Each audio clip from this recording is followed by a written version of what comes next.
అలాగనే మనుషులందరూ పాపం చేసినందున మరణము అందరికీ సంప్రాప్తమాయను.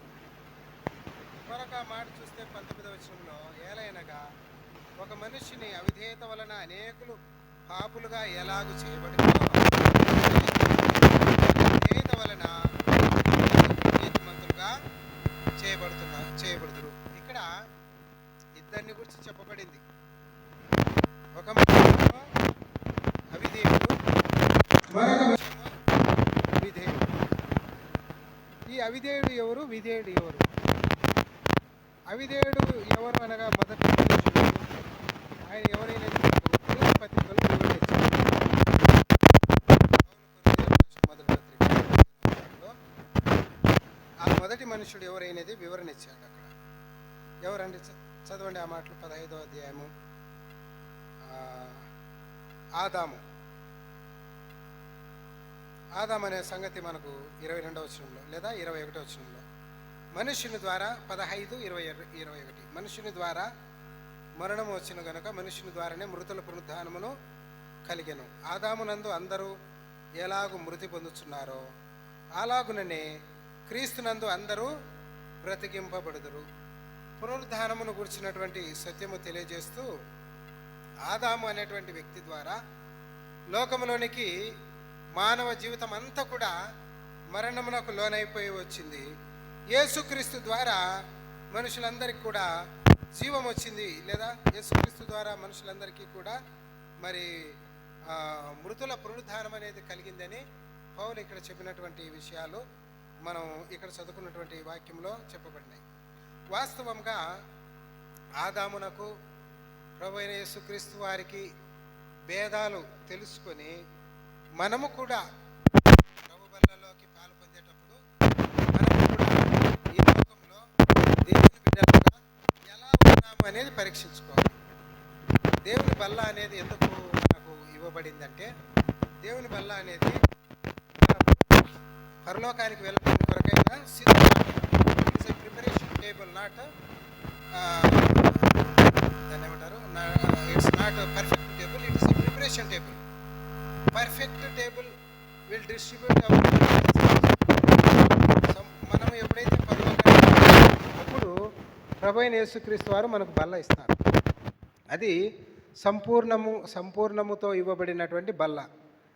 బాగా ఎవరైనా తెలుసుకోవాలి, బల్లలో పాలు పొందేటప్పుడు వాక్య ప్రకారంగా చూసుకొని సరి చేసుకొని సిద్ధపడి బల్లలో పాలు పొందాలి.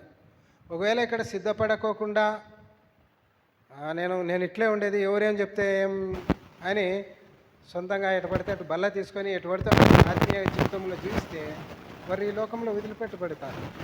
దేవుని రాజ్యానికి రారు వాళ్ళు. దేవుని రాజ్యానికి రాకపోతే చూడండి ఎంత దుఃఖకరమైన విషయమో. ఆదివారం ఆరాధన అని ఆదివారం అంతా ఉండి, సంఘ ప్రార్థనని, కూడికలని, సువార్త అని, ఉపవాస ప్రార్థనలని, రకరకాలైనటువంటి కార్యక్రమాల్లో ఉన్న సమయాన్ని అంతటిని వృధా చేసుకొని, డబ్బులు ఖర్చు పెట్టుకొని, ఆరోగ్యం పాడు చేసుకొని, ఇంత కష్టపడి చివరికి పరలోకానికి రాకపోతే ఎట్లుంటుంది? చాలా దుఃఖకరంగా ఉంటుంది. మనం ఆరాధనకు వచ్చేటప్పుడు ఆ రోడ్డు నుండి నడుచుకుంటూ పోయే వ్యక్తి ఆకస్మికంగా పరలోకంలోకి వచ్చి మనం పరలోకంలోకి రాలేకపోతే చాలా బాధగా ఉంటుంది. అరే ఆయన అంటాడు, అయ్యా నువ్వు ఆదివారము బ్యాగ్ వేసుకొని మందిరానికి అని వెళ్ళేటప్పుడు నేను చూసినాను, నేను అనుకునే వాళ్ళను వీళ్ళకేం పనే పాట, వీళ్ళకి ఇదే పని అనుకునేవాడిని, అట్లాంటినేమో నేనేమో పరలోకానికి వచ్చినా నువ్వేందయ్యా నరకానికి వెళ్ళిపోయినావు అంటారు. దానికి కారణం ఏమిటో తెలుసా? వితౌట్ ప్రిపరేషన్ అనేది లేకపోవడం. ప్రిపరేషన్ అనేది, సిద్ధపాటు అనేది చాలా ముఖ్యం. ఈ భూమి మీద మనకు మనమే కట్టుకోవాలి. బైబిల్లో 7 తీర్పులు ఉన్నాయి. మొదటి తీర్పు ప్రభు అయిన యేసుక్రీస్తు వారు పాపికి బదులుగా కలువరి శిలువలో పొందిన తీర్పు. ఆ తీర్పులో ఏం చేయబడ్డారు? పాపులందరూ కూడా నీతిమంతులుగా చేయబడ్డారు. ఆ తీర్పులో అది అన్యాయపు తీర్పుగా చెప్పబడింది. అది గొర్రె పిల్ల బొచ్చు కత్తిరించు వానితో గొర్రె పిల్ల ఎట్లా మౌనంగా ఉంటుందో ఆ విధముగా దేవుడు తన కుమారుడైన యేసుక్రీస్తును అన్యాయపు తీర్పునకు అప్పగించి వధించబడినటువంటి స్థలమే మొదటి తీర్పు. పాపికి బదులుగా లేదా పాపమునకు బదులుగా యేసుక్రీస్తు శిలువలో పొందిన తీర్పు మొదటి తీర్పు. బైబిల్లో 7 ప్రాముఖ్యమైన తీర్పులు ఉన్నాయి. చాలా తీర్పులు ఉన్నాయి, కానీ ఈ 7 ప్రాముఖ్యమైనటువంటివి. రెండవ తీర్పు ఏమిటంటే అపోస్తులైన పౌలు కొరింథీయులకు రాసిన మొదటి పత్రిక, రెండవ తీర్పు, మొదటి పత్రిక 11వ అధ్యాయము. ఇప్పుడు బల్లాలో మనం చదువుకునే మాటలు 11వ అధ్యాయము. కాబట్టి మనల్ని మనమే విమర్శించుకునేలా తీర్పు పొందకపోదామని చూడండి. 28వ వచనం. కాబట్టి ప్రతి మనుష్యుడు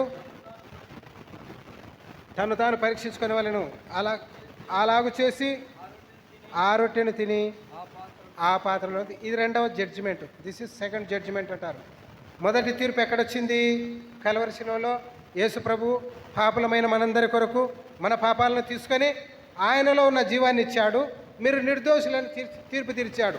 అయిపోయింది, ఆడికి తీర్పు అయింది.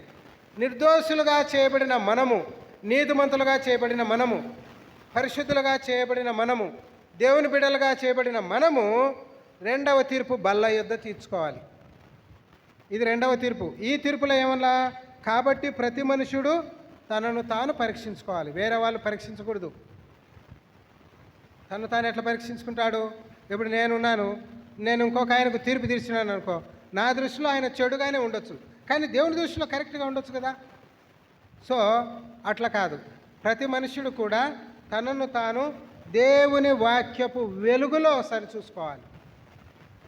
ఎంత పెద్ద సేవకుడైనా, ఎంత పెద్ద సంఘమైనా, ఎంత పెద్ద భక్తుడైనా భక్తురాలైనా వాళ్ళను బట్టి మనం తీర్పు తీర్చుకోకూడదు. అది టోటలీ రాంగ్ జడ్జిమెంట్. దేవుని వాక్యం మనం చదువుతున్నప్పుడు మన మనస్సాక్షి సాక్ష్యం ఇస్తుంది. నువ్వు ఖచ్చితంగా ఉండవు, నువ్వు ఖచ్చితంగా లేవు, కాబట్టి నువ్వు సరి చేసుకో, నువ్వు ఈ బలహీనత ఉంది, ఈ పాపం ఉంది, ఈ అతిక్రమం ఉంది, ఇది ఉందని సరి చేసుకొని దేవుని వాక్యం మనతో మాట్లాడినప్పుడు సరి చేసుకోవాలి. అది రెండవ తీర్పు, బల్ల యొద్ద తీసుకునే తీర్పు. ఎందుకు ఈ రెండవ తీర్పు మనం తీర్చుకోవాలి? ఎందుకు మనము తీర్పు తీర్చుకోవాలి అంటే దానికి జవాబు ఉన్నది. 2వ కొరింథీయులకు రాసిన పత్రిక 5వ అధ్యాయం. ఎందుకు మనము తీర్పు తీర్పు తీర్చుకోకపోతే ఇట్లే ఉంటాం. యేసు ప్రభువుని నమ్ముకుంటాం, అబద్ధాలు మాట్లాడతాం, పోట్లాడతాము, మరి దూషిస్తాము, అన్ని రకాలైన పాపాలు చేస్తాము. మళ్ళీ క్రైస్తవులు అనుకుంటాం, మేము ఎందుకు తీర్పు తీర్చుకోవాలి దేవుని వాక్యంలో అని అనొచ్చు మనం. కానీ అట్లా అనడానికి వీల్లేదు. ఎందుకు వీల్లేదంటే కొరింథీయులకు రాసిన పత్రిక 5వ అధ్యాయము 10వ వచనం. 2 కొరింథీ 5:10. ఎందుకనగా తాను జరిగించిన క్రియల చొప్పున అవి మంచివైనను సరే చెడ్డవైనను సరే దేహముతో జరిగించిన వాటి ఫలమును ప్రతివాడును పొందినట్లు మనమందరమును క్రీస్తు న్యాయపీఠము ఎదుట ప్రత్యక్షము కావలేను. కనుక ఎందుకు తీర్పు తీర్చుకోవాలంటే మనమంతా కూడా, అందరూ కాదు, అవిశ్వాసులు కాదు, ఇది విశ్వాసులు ఎవరైతే మందిరాలు పెట్టుకొని, సంఘాలు పెట్టుకొని, లేదా సువార్తలు ప్రకటించి, వాక్యాలు చెప్పి ఇట్లాంటి పనులన్నీ చేసింటారు చూడండి. ఆత్మ సంబంధమైన పనులు. దేవుని సేవకులు కానీ, దేవుని బిడ్డలు కానీ, విశ్వాసులు కానీ అందరూ కూడా విశ్వాస సమాజము అక్కడ చేరుతుంది. దానినే క్రీస్తు న్యాయపీఠ తీర్పు అంటారు. క్రీస్తు న్యాయపీఠము తీర్పు అంటారు, లేదా బీమా జడ్జిమెంట్ అంటారు. బీమా తీర్పు అంటే కొంతమందికి బాగా అర్థమవుతుంది. ఇప్పుడు కొన్ని బీమా సంస్థలు ఉన్నాయి, ఎల్ఐసి కానీ, ఇంకోటి శ్రీరామ్ చిట్స్ కానీ, ఇట్లాంటి కొన్ని బీమాలు ఉన్నాయి. మనము కొంత డబ్బు పెడితే ఒక 5-10 సంవత్సరాలకు రెట్టింపు బీమా ఇస్తారు. అలాగా విశ్వాసిగా ఈ లోకములో మనం జీవించే ఈ జీవితము పెట్టుబడిగా ఉండాలి. ఆదివారం వచ్చినావు, ఆదివారమున నీకు ఒక గంపెడు ఆశీర్వాదాలు ఇవ్వాలనుకున్నాడు దేవుడు. ఆ ఆదివారమున నువ్వు ఉండాల్సిన విధానంలో నువ్వు లేవు. ఆ గంపెడు ఆశీర్వాదాలకు బదులుగా కొండంత సమస్య వచ్చి నీ మీద పడుతుంది. అర్థమైందా? సో దేవుని వాక్యానుసారంగా మనము పరీక్షించుకోవాలనేది చెబుతుంది. అయితే ఈ బీమా తీర్పు ఎవరికి ఇవ్వబడుతుంది అంటే పరలోకమునకు ఎత్తబడిన తర్వాత విశ్వాసులకు అందరికీ కూడా దేవుడు వారి వారి క్రియలను బట్టి ఎవరెవరు ఎలాంటి క్రియలు చేశారు, ఎవరెవరు ఎలాంటి పద్ధతులు చేశారు, వారికి ఎలాంటి బహుమానాలు ఇవ్వాలి అనేటువంటిది అక్కడ తీర్పు జరుగుతుంది. కనుక భవిష్యత్తును దృష్టిలో పెట్టుకొని బలలో పాల్పొందవలసిన వారమై ఉంటున్నాం. అందుకనే మనకు ఏవైనా జగడాలు కానీ, కష్టాలు కానీ సమస్యలు కానీ వచ్చినప్పుడు మనం ఏం చేస్తామంటే తగ్గించుకుంటాం ఒకరికొకరం. నేను చేతగాక వాళ్ళతో కొట్లాడడం చేతగాకనా? లేదు కదా. లేదా ఏదైనా సమస్యను సాధించుకోవడానికి మనకు సామర్థ్యం లేకనా?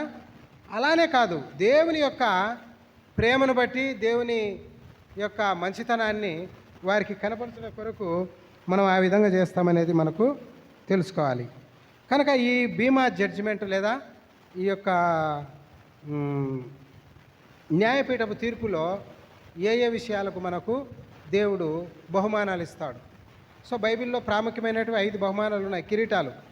అవి వేరు. కానీ మొట్టమొదటిగా సిద్ధాంతాలకు దేవుడు మనకు బహుమానం ఇస్తాడు. చూడండి ఆ మాటలు, సిద్ధాంతాలకు ఇస్తాడు. సిద్ధాంతాలు అనగా మనం ఏ సిద్ధాంతాన్ని అనుసరిస్తున్నాము? రోమీలకు రాసిన పత్రిక 2వ అధ్యాయము చదవండి ఆ మాటలు. రోమీలకు రాసిన పత్రిక 2వ అధ్యాయము 14, 15 వచనాలు చదవండి. ధర్మశాస్త్రం లేని అన్యజనుల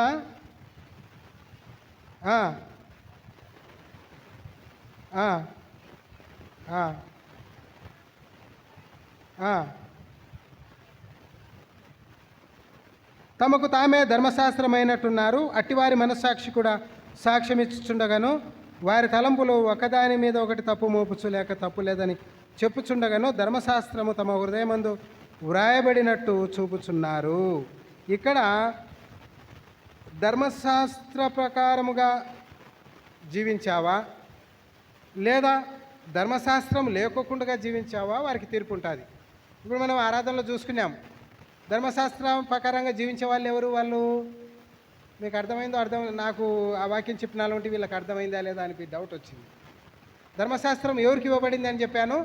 ఇజ్రాయేలీలకు ఇవ్వబడింది అని చెప్పాను. ఆ ఇశ్రాయేలీలకు దేవుడు ధర్మశాస్త్రానుసారంగా తీర్పు తీరుస్తాడు. క్రీస్తును నమ్మిన వారికి, కృప క్రిందికి వచ్చిన వారికి క్రీస్తు ద్వారా, కృప ద్వారా వారికి తీర్పు అనేది జరుగుతుంది. అంటే నువ్వు దేన్ని బట్టి నువ్వు ఈ పరలోక రాజ్యానికి వచ్చావు?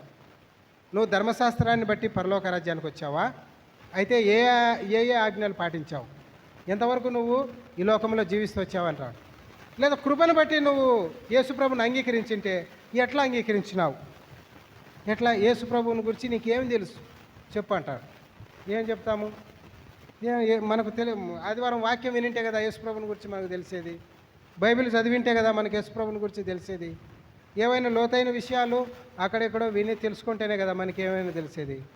ఏదో దేవుడు కృపామయుడు కాబట్టి ఎవరు నరకానికి పోకూడదని పరలోకానికి తీసుకొచ్చాడు.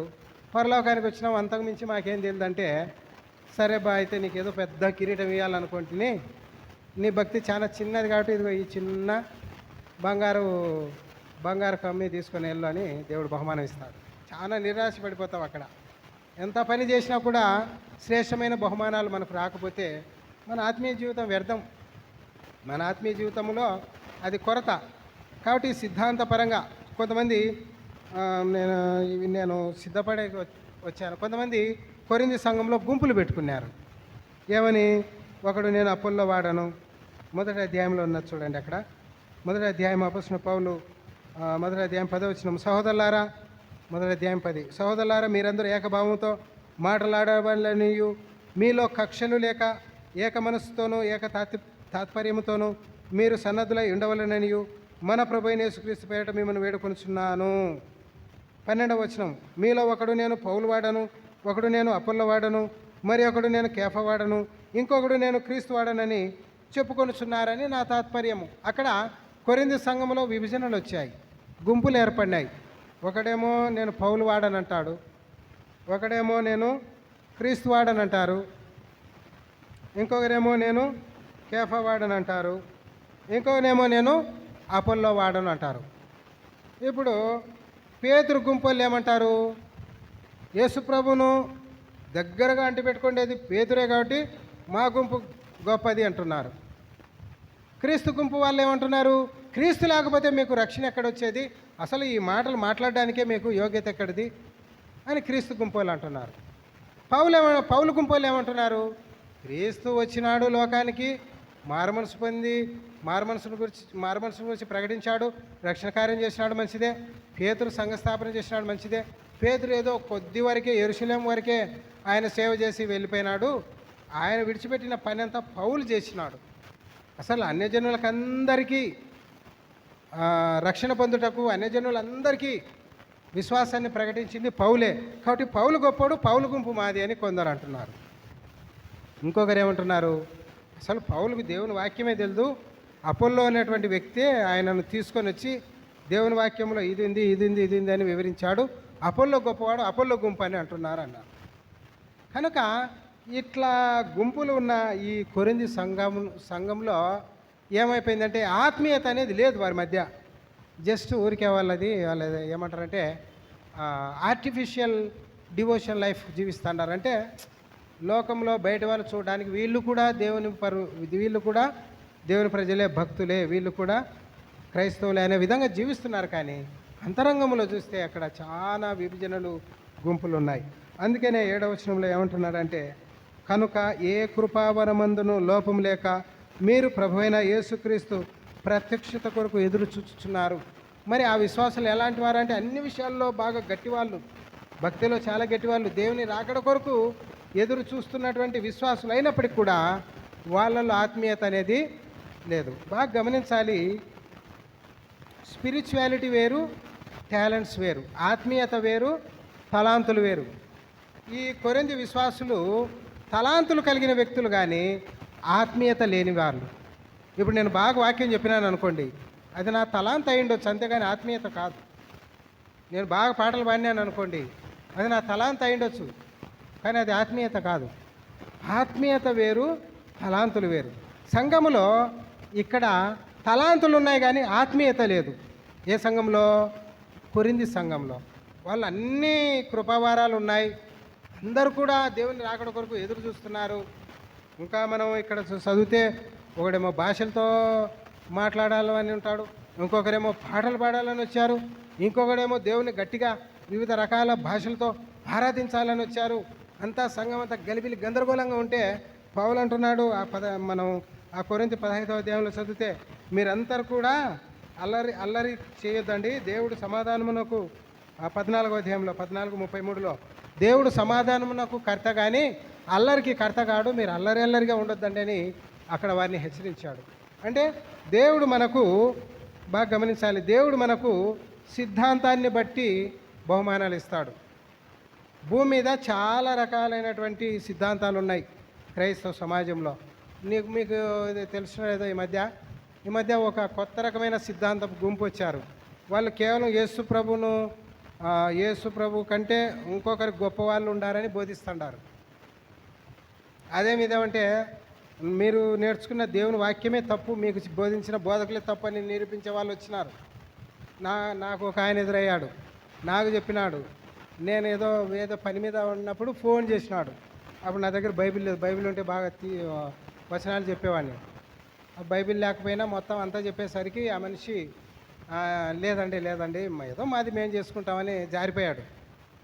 చాలా జాగ్రత్తగా ఉండాలి, సిద్ధాంతాలను అనుసరించుకోకుండా ఏటు పడితే అటు వెళితే ఒకానొకప్పుడు నీ భవిష్యత్తును కోల్పోతావు. అంటే దేవుడిచ్చే బహుమానాలు కోల్పోతారు. కొంతమందికి ఏ సిద్ధాంతాలు ఉండవు, ఈ ఆదివారం ఈ సంఘంలో ఉంటారు, ఇంకొక ఆదివారం ఇంకో సంఘం లేకపోతారు, ఇంకొక ఆదివారం ఇంకో సంఘం లేకపోతారు. ఏమంటే అది అన్న మాకు తెలిసిన ఆయన రమ్మన్నాడు మేము పోయినామంటారు.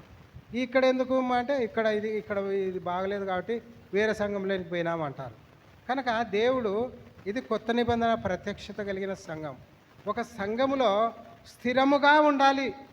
మనం ఎక్కడికి పోయినా లోకంలో సమస్యలు ఉన్నాయి, సమస్యలు లేని స్థలము ఎక్కడ లేదు. నువ్వు ఇంట్లో ఉండే సమస్య ఉంటుంది, ఇంట్లో ఉంటే ఒక రకమైన సమస్య ఉంటుంది, వీధిలో ఉంటే ఒక రకమైన సమస్య ఉంటుంది, ఉద్యోగానికి పోతే ఒక రకమైన సమస్య ఉంటుంది, ఈ గొడవ ఏదొద్దు అడవిలోకి పోయి ఉందామంటే అక్కడ కూడా ఒక సమస్యలు ఉంటాయి.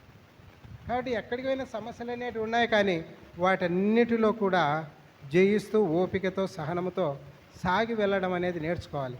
కనుక సిద్ధాంతపరమైనటువంటి తీర్పు ఉంటుంది.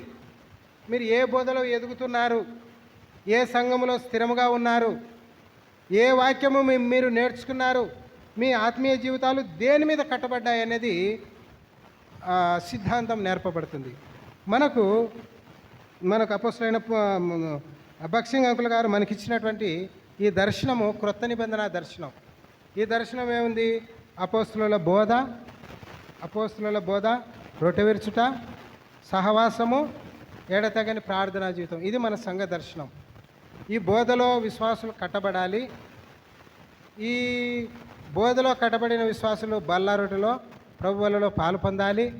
ప్రభు బలలో పాలు పొందిన బిడ్డలందరూ కూడా ఒకే సహవాసంగా ఉండాలి.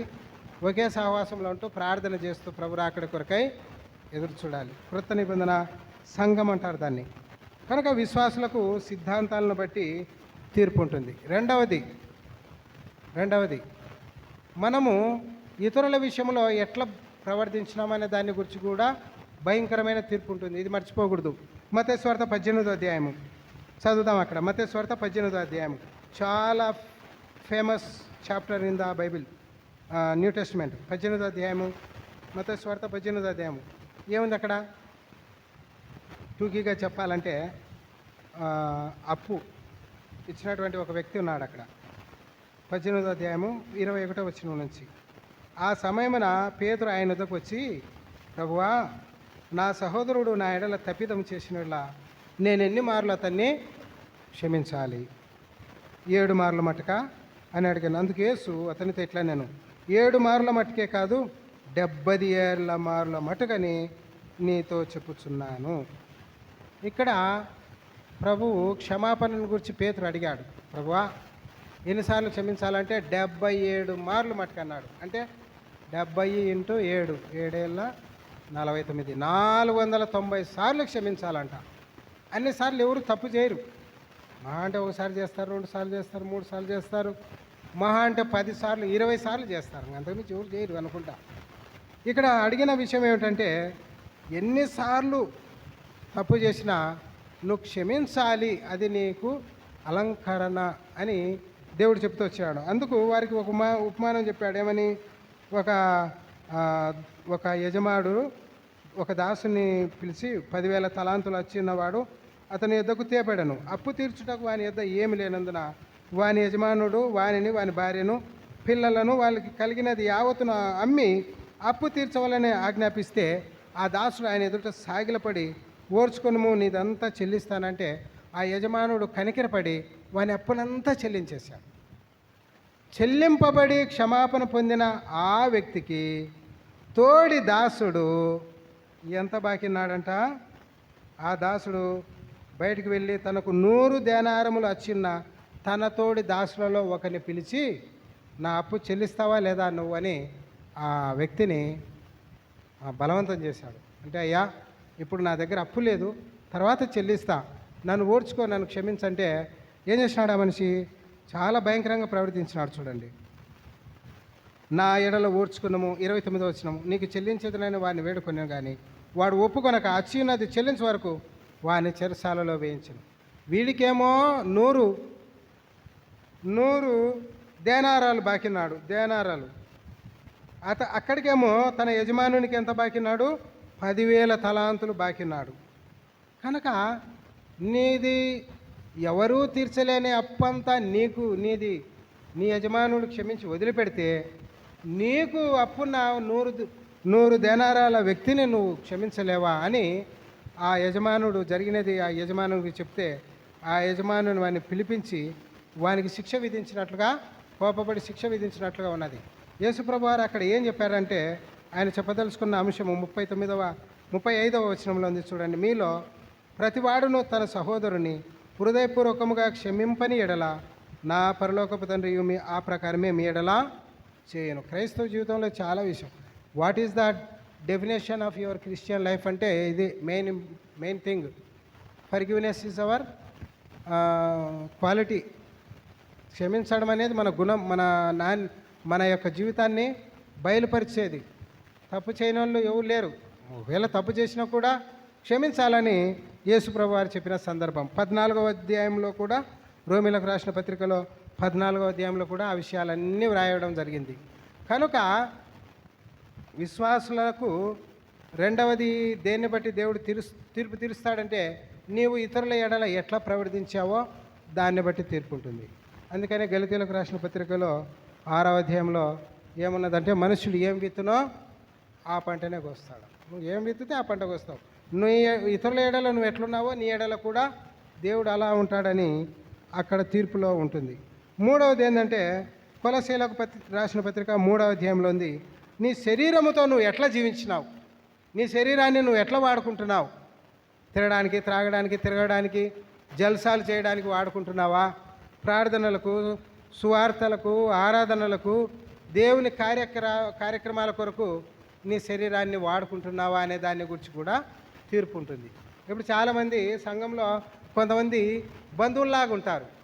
బంధువులు అంటే వాళ్ళ సంఘానికి వస్తే వాళ్ళకి అన్ని మర్యాదలు చేయాలన్నమాట. కూర్చోన్నా అని కూర్చేయాలా, నీళ్ళు ఇవ్వాలా, మళ్ళీ నీళ్ళు తాగిన తర్వాత టిఫిన్ పెట్టాలా, టిఫిన్ తిన్న తర్వాత ఆయన తీసేయాలా. అట్లయితేనే వాళ్ళ సంఘానికి క్రమంగా వస్తారు. లేదనుకోండి, ఒక వారం పలకరించలేదనుకో, వద్దొద్దు వేరే సంఘానికి వెళ్దాం, పలకరించను కూడా పలకరించారని అలిగి వెళ్ళిపోతారు. అంటే సంఘానికి కొందరు బంధువులాగా వస్తారు, ఇంకొందరు ఎట్లా వస్తారు, సంఘాలకి విజిటర్స్ మాదిరిగా వస్తారు, సందర్శకులకు మాదిరిగా చూస్తాం సంఘంలో ఏమేమి జరుగుతుందో, పాటలు ఎవరెవరు పాడుతున్నారు, ఎవరెవరు వాక్యం చెప్తున్నారు, ఎవరెవరు ఎట్లట్లున్నారు, విజిటింగ్ లాగా వస్తుంటారు.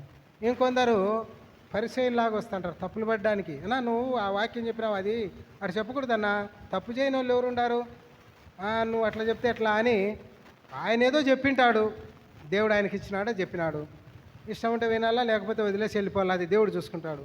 వచ్చి ఈయనను గద్దించడం ఏంటి? సో అలాంటి విషయాలు ఉంటాయి సంఘంలో. అంటే గిల్లి గజ్జాలు అంటారు, లేనిపోని సమస్యలను పట్టుకొని దాన్ని పెద్దగా చేసుకుంటారు, గోరుతో పోయేదాన్ని గొడవలు తీసుకొని వస్తారనమాట.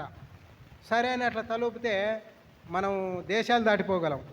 అట్లా లేదు ఇట్లా లేదని నిలబడినామా, చిన్న సమస్య కూడా పెద్ద పెద్ద సమస్య లేదు. అట్లాంటి దాన్ని గురించి కూడా దేవుడు తీర్పు తీరుస్తాడు. నీకు బైబిల్ ఇవ్వలేదా, పరిశుద్ధాత్మని ఇవ్వలేదా, బోధకులను ఇవ్వలేదా, ఎందుకు నువ్వు అట్లా అజ్ఞానంగా ప్రవర్తించినావు, నీకు జ్ఞానం లేదా అని దేవుడు న్యాయసింహాసన పీఠం మీద నిలబడి గట్టిగా గద్దించి అడుగుతాడు. అందుకే మనం బల్ల అంటే కొంతమందికి గ్రహింపు ఉండదు, ఏదో మోక్షం వస్తుంది లేని తీసుకుంటారు. మోక్షం కాదు వచ్చేది. నువ్వు మోక్షానికి పోవాలంటే నిన్ను సిద్ధపడు, దాన్ని ఏమంటారు, మూలత్సడం అన్నమాట. మొలుపు కార్యక్రమం. ఇక్కడ ఒక గోడ కట్టాలనుకోండి, ఇల్లు కట్టాలనుకోండి, ఎక్కడి నుంచో తీసుకొచ్చిన రాళ్ళు అట్లే పెట్టరమ్మ, దాన్ని కొలతలు చేసి దాన్ని ఎక్కడ విడగొట్టాలో అట్లా విడగొట్టి మలిచి చక్కగా గోడలో అమర్చినట్టుగా కడతారు. కనుక విశ్వాసులకు ఇతరుల ఎడల కొంతమంది తప్పు చేస్తే అస్సలు క్షమించలేరండి. ఎవరైనా పక్కన వాళ్ళు తప్పు చేసినారనుకోండి, అస్సలు క్షమించలేరు. అస్సలు ఇట్లా చేయకూడదు బజార్, ఇన్నేళ్ళ నుంచి ఉన్నావు, ఇదే నా నీ ప్రవర్తన, అబ్బో ఒకటికి ఎన్ని మాటలు అంటారో. కానీ అట్లాంటి వాళ్ళకు కూడా భయంకరమైన తీర్పు ఉంది, జాగ్రత్త. మనము ఎట్లుండాలంటే పసిపిల్లల హృదయాలు ఎలా ఉంటాయో అలా ఉండాలి. ఒకరికొకరము తగ్గించుకోవాలి, ఒకరికొకరము ఘనపరుచుకోవాలి, ఒకరికంటే ఒకరు యోగులం అనుకోవాలి, ఒకరినొకరు ప్రేమించుకోవాలి, ఒకరి కష్టాలు ఒకరు భరించుకోవాలి, ఒకరి భారాలు. గలతీయులకు రాసిన పత్రిక 5వ అధ్యాయం 6వ అధ్యాయం 2వ వచనంలో అంటాడు, మీరు ఒకరి భారాలు ఒకడు భరించుకోండి, క్రీస్తు నియమం మీరు నెరవేర్చిన వారు అవుతారంటారు. కనుక మనం ఇతరుల పట్ల ఎట్లున్నామో అట్లా మన దేవుడు కూడా మనకు ఆడ తీర్పులో బహుమానాలు ఇస్తాడు. కొందరు సంఘంలో ఎట్లుంటారంటే, ఈ మనిషి ఎప్పుడెప్పుడు పోతాడో సంఘంలో నుండి బయటకి ఆయన ఎదురు చూస్తుంటారు. ఆయన వల్ల ఈయనకేం లాభం ఉండదు, ఈయన వల్ల ఆయనకేం లాభం ఉండదు. అంటే దాన్ని ఏమంటారంటే ఓర్వలేని తనం. సంఘంలో కొందరికి పాటలు పాడేది రాకపోయినా, మేము సంఘానికి వస్తామన్నా మాకు పాటలు పాడేకే ఇవ్వడు. పాడమంటేనా రాగం ఎక్కడో ప్రారంభం చేసి ఎక్కడో ముగించేసింటాడు. వాక్యం చెప్పేకే ఇవ్వడు మాకన్నా, మాకు మొత్తం బైబిల్ అంతా తెలుసు, ఆదికాండం నుంచి ప్రకటన వరకు ఏం తెలుసు. సరే చెప్పన్నా అని వాక్యం ఇచ్చినాం అనుకోండి, ఆదికాండంలో ప్రారంభమై ప్రకటన గ్రంథంలో ఆదికాండంలో మునిగిన ఆయన ప్రకటన గ్రంథంలో తేలింటాడు. ఏం చెప్పింటాడో ఏమో, ఏ అంశాన్ని గురించి చెప్పినాడని విశ్వాసం అడిగితే, అన్న గట్టిగా క్యాకిలేసి చెప్పాడు, అట్లా రోడ్డు ఎక్కడే కానీ లేడు, ఈ మన ఏరియాలోనే లేడు అని వాళ్ళకి అర్థం కాలే పాపం. ఆ మాట కూడా చెప్పకపోతే వాళ్ళకి ఇబ్బంది పడతారు. కనుక ఇట్లాంటి వాళ్ళందరికీ తీర్పు ఉంది, జాగ్రత్త. దానినే భీమా జడ్జిమెంట్ అంటారు. ఏమంటారు? న్యాయపీఠపు తీర్పు ఉంది అంటారు. 3వ తేదీ. దానికి రెఫరెన్స్లు కొలసీలకు రాసిన పత్రిక 3వ అధ్యాయంలో ఉన్నది చూడండి. 3వ అధ్యాయం అంతా కూడా అక్కడ ఈ ఒకని పట్ల ఒకడు ఎట్లా ఉండాలి అనే విషయాలు అక్కడ రాయబడినాయి. 1-2 వచనాలు మనం చదువుకుందాం. కొలసీలకు రాసిన పత్రిక 3వ అధ్యాయంలో ఏమున్నాయంట కొన్ని చదువుతాము. 6వ వచనం నుంచి చదువుదాం, లేదా 6 నుంచి లేదా 7 నుంచి అయినా చదువుదాం. వాటి వలన దేవుని ఉగ్రత అవిధేయుల మీదకి వచ్చును. పూర్వము వారి మధ్య జీవించినప్పుడు మీరును వాటిని అనుసరించి నడుచుకుంటారు. ఇప్పుడైతే మీరు కోపము, ఆగ్రహము, దుష్టత్వము, దూషణ, మీ నోట బూతులు అని వీటన్నిటిని విసర్జించుడి. ఒకరితో కూడా అబద్ధమాడకుడి. ప్రాచీన స్వభావమును దాని క్రియలతో కూడా మీరు ప్రదర్శించి జ్ఞానం కలుగు నిమిత్తము దాన్ని సృష్టించిన నవీన వాని పోలిక చొప్పున నూతన పడుచున్న నవీన స్వభావం ధరించుకొని ఉన్నారు. కనుక ఇట్లాంటివన్నీ ఉన్నాయి విశ్వాసుల మధ్యలో. ఇవన్నీ మీకు ఉండకూడదు. ఒకని ఎడల ఒకడు చాలా జాగ్రత్తగా ఉండాలని అక్కడ చెప్పబడింది. రోమీలకు రాసిన పత్రిక 1వ అధ్యాయములో కూడా 1వ అధ్యాయం 2వ అధ్యాయములో కూడా అదే విషయాలు మనకు చెప్పడం జరిగింది. కనుక దేవుడు ఏ వాటిని గురించి మనకు తీర్పు తీరుస్తాడు. మొదటిది సిద్ధాంతపరమైన తీర్పు ఉంటుంది. నువ్వు ఏ సంఘంలోకి పోయావు, ఎంతకాలం ఉన్నావు, అక్కడ నీకేం జరిగింది, నువ్వు మిగిల్చుకున్నది బంగారాన్ని మిగిల్చుకున్నావా లేకపోతే బూడిదని మిగిల్చుకున్నావా అనేది నీకు తీర్పు ఇవ్వబడుతుంది. కాలక్షేపం కొరకు కొన్ని సంఘాలు కొన్ని చోట్ల వెళుతూ ఉంటారు. కాలక్షేపం కొరకు ప్రభువును వెంబడించావా, ఒక సిద్ధాంతాన్ని పట్టుకొని నా దేవుడు ఈ సిద్ధాంతాన్ని ఇచ్చాడు కనుక నేను దీని కొరకు జీవించాలని దాని కొరకు జీవించావా అనేది కూడా మీకు జరుగుతుంది. సిద్ధాంతపరమైనటువంటి తీర్పు. రెండవది ఇతరుల విషయంలో మనం ఎట్లున్నామనేది కూడా మనకు తీర్పు జరుగుతుంది. మూడవది మన యొక్క భౌతిక జీవితం ఎట్లా ఉన్నది, మనం ఈ శరీరంలో ఉన్నప్పుడు ఎట్లా జీవిస్తూ ఉన్నాం అని కూడా తీర్పు జరుగుతుంది. నాలుగవది, ఇది ప్రాముఖ్యమైన విషయం, ఇది చూసుకొని మళ్ళీ ఆదాములోకి పోదాం. మత్తయి సువార్త 12వ అధ్యాయము. మత్తయి సువార్త 12వ అధ్యాయం 35వ వచనం చదవండి. ఆ మాటల్లో 12:35. 35 కదన్నా, 36 చదవండి. 36 నేను మీతో చెప్పినది ఏమనగా, మనుషులు పలుకు వ్యర్థమైన ప్రతి మాటను గుర్చియు విమర్శ దినమున లెక్క చెప్పవలసిండును. నీ మాటను బట్టియే నీతిమంతుడు అని తీర్పునందువు, నీ మాటను బట్టి అపరాధివని తీర్పునందువు. ఇక్కడ మనము మొదటిది సిద్ధాంతపరంగా, రెండవది ఇతరుల విషయంలో మనం ఎట్లున్నాము, మూడవది మన శరీరాన్ని ఎట్లా వాడుకుంటున్నాము, నాలుగవది మన మాటలను బట్టి తీర్పు ఉంటుంది. ఈ మాట చెప్తే మనకు చాలా ఆశ్చర్యం వేస్తుంది. ప్రొద్దున లేచినప్పటి నుంచి రాత్రి పడుకునే వరకు ఎన్నో మాటలు మాట్లాడింటాం. అందులో పనికిరాని మాటలు, ఇతరులకు మేలు కలిగించని మాటలు, అది వినడానికి కూడా ఇష్టపడని మాటలు, రకరకాల మాటలు మాట్లాడింటాం. వాటన్నిటిని గురించి కూడా తీర్పు చెప్తాడంట. తీర్పులో ఏమున్నది?